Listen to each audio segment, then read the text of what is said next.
Hi everyone, and welcome back to Kimbo's Comfort Kitchen. And today we are going to do the first in a series on crab, specifically Dungeness crab. Crab.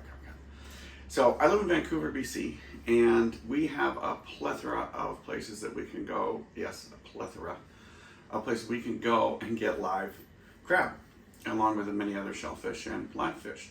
So we're pretty lucky, pretty fortunate. But I know a lot of people have not gone to get crab because they aren't familiar with how to pick them out.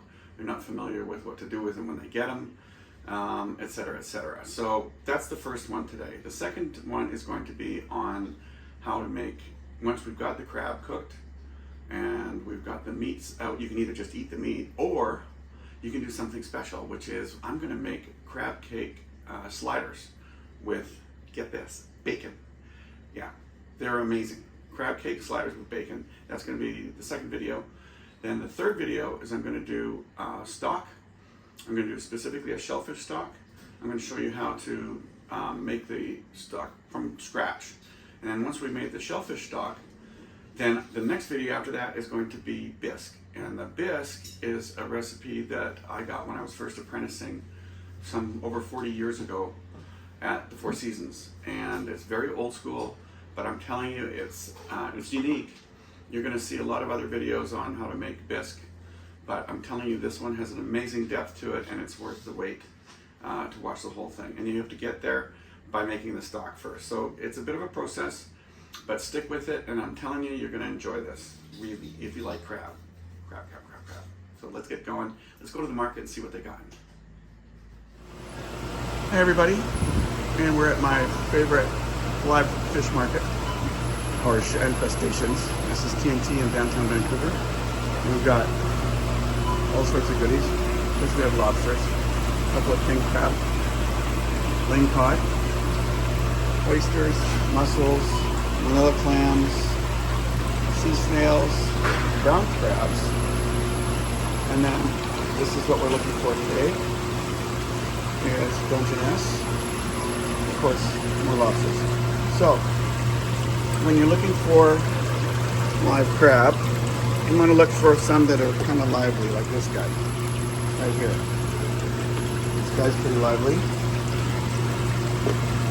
And I'm going to take him and put him in the basket and give it to the gal. And I get them to actually prep and clean these crabs for me, because I don't like doing it anymore. So I have them do it before I take them home. And we're going to basically just, well, I'll show you in a second. Yes, I do. Oh, that looks lovely, very lively. Now, can you do me a favor and cut them in half? And I'm going to keep the shell. Thank you very much. What's your name? Angela. Sorry, Angela? Nice to meet you, Angela. Thank you very much.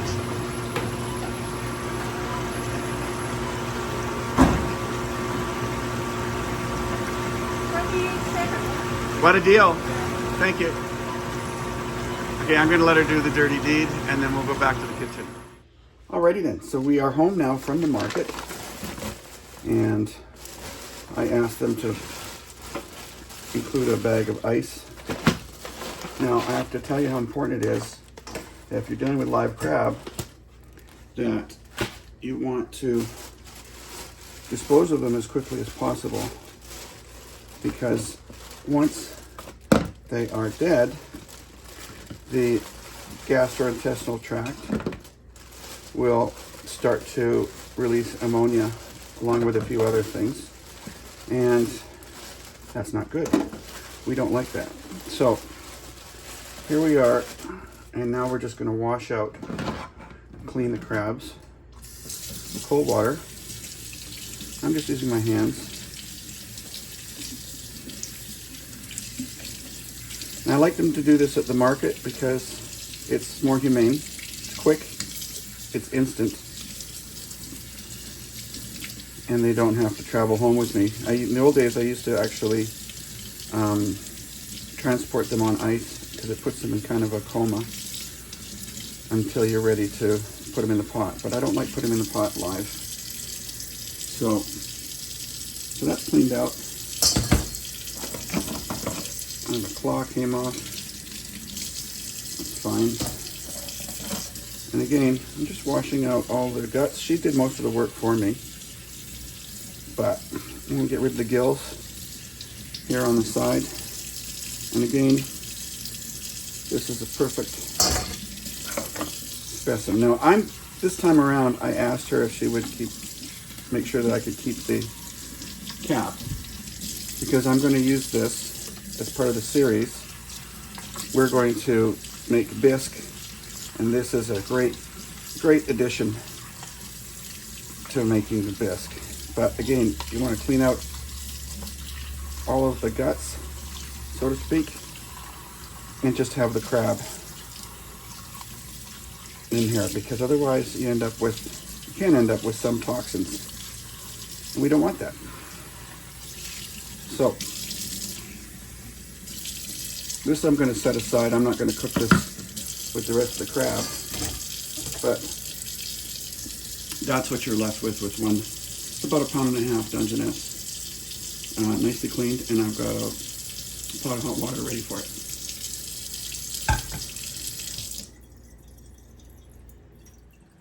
Okay, so we've got the pot boiling.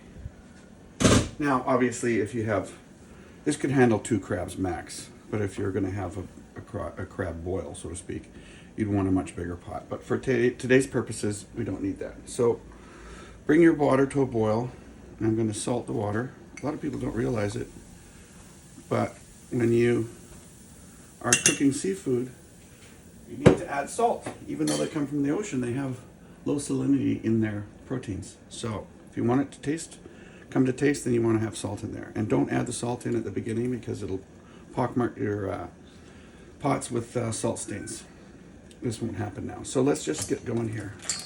And we're going to throw these 2 halves in like that. And the other thing, when you cook them in halves, they cook faster.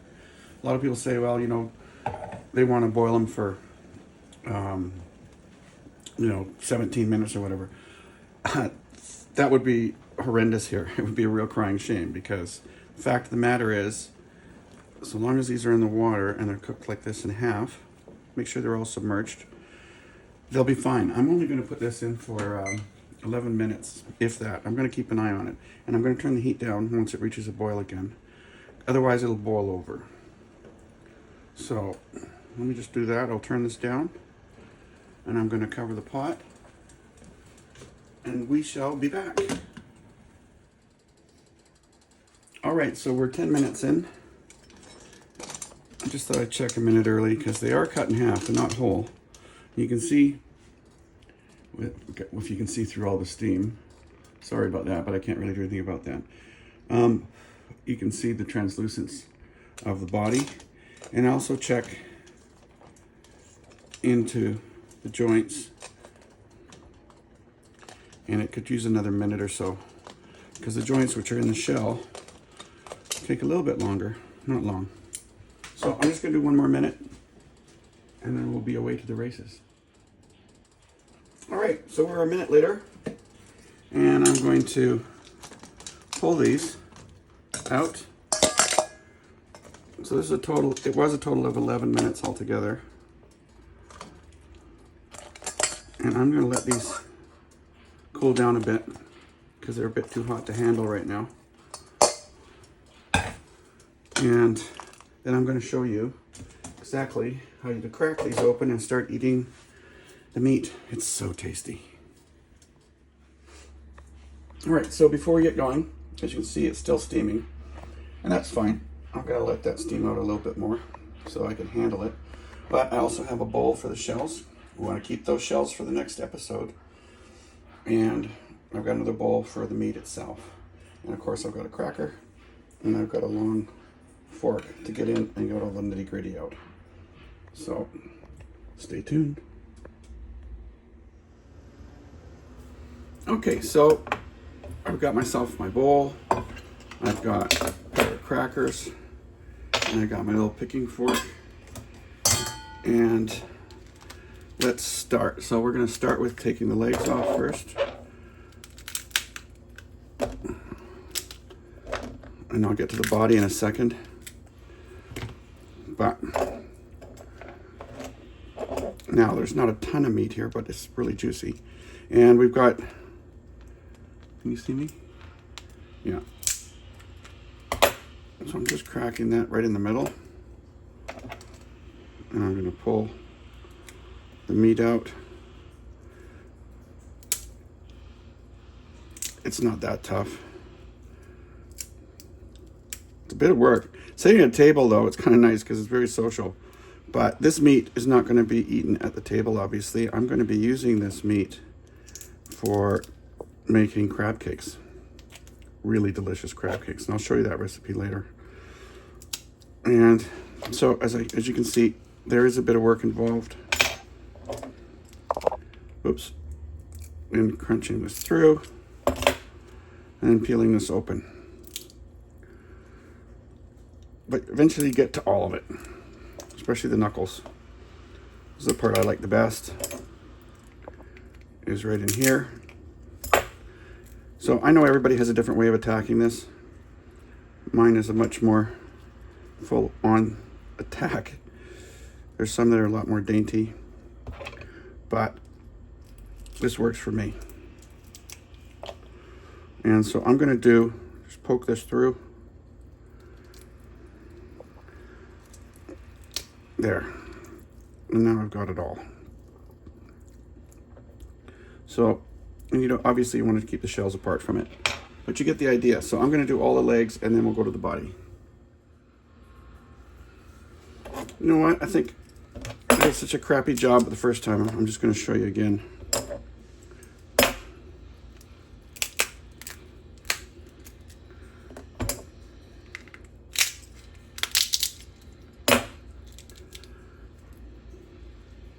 A lot of times so I can get this part out all in one piece. And there you go. Make sure you get the shells again. Same idea. Just break it out.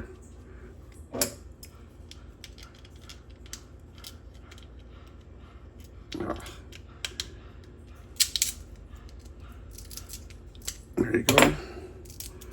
Split that open. And it comes out in one piece. There you go. And this little guy here is just going to go into the pot because I'm going to be using, and the same with this one. I'm using that for the bisque that we're doing later. All right. So you don't have to get all of it because you are going to be using what's in the shells as well. All right. Next. All right. So another one fun part is the claw. Lots of meat here, as you can see. And let's break this up into manageable sections here.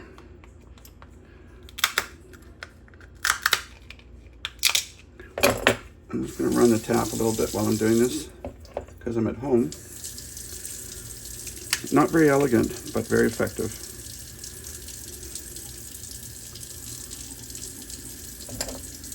And go for the knuckle. Break that out.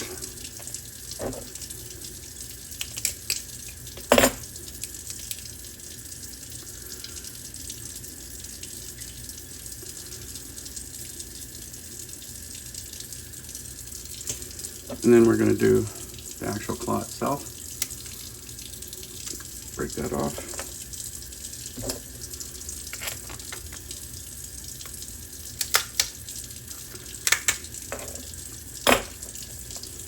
And there's a big chunk.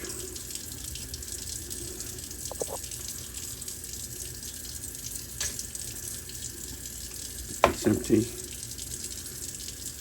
That's going for the bisque, for the sauce.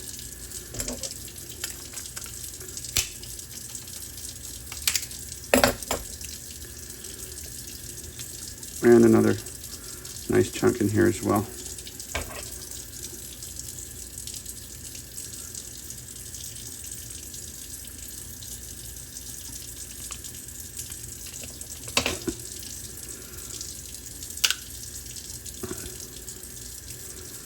And there you have it. Really pretty, I know. But, as I said, all of this stuff is going into the sauce. All right, so here's part of the main body, and this is really all you need to know about how to get to it. Just split it open. I use my fingers, you could use the fork. But this to me is the best part of the whole crab, is the center. So you want to get all of it.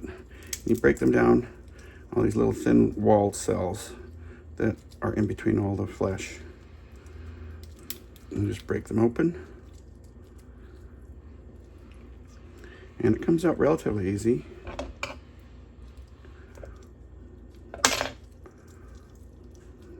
There we go. And make sure you get this stuff in the knuckle. It's joined to the body. So you got that, that. And again, just use your hands and break this stuff open. That's why they have a bib in restaurants.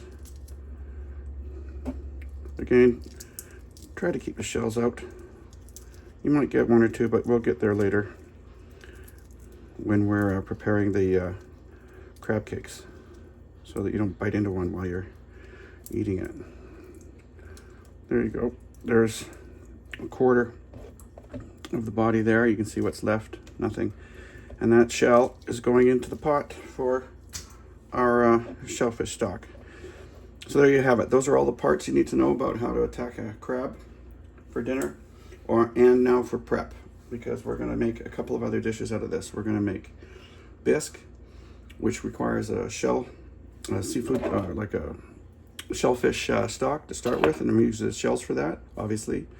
And then with this and all the other meat that we've got going, I'll show you when it's all done. Then we're going to go on and we're going to make a beautiful crab cake out of it. Okay.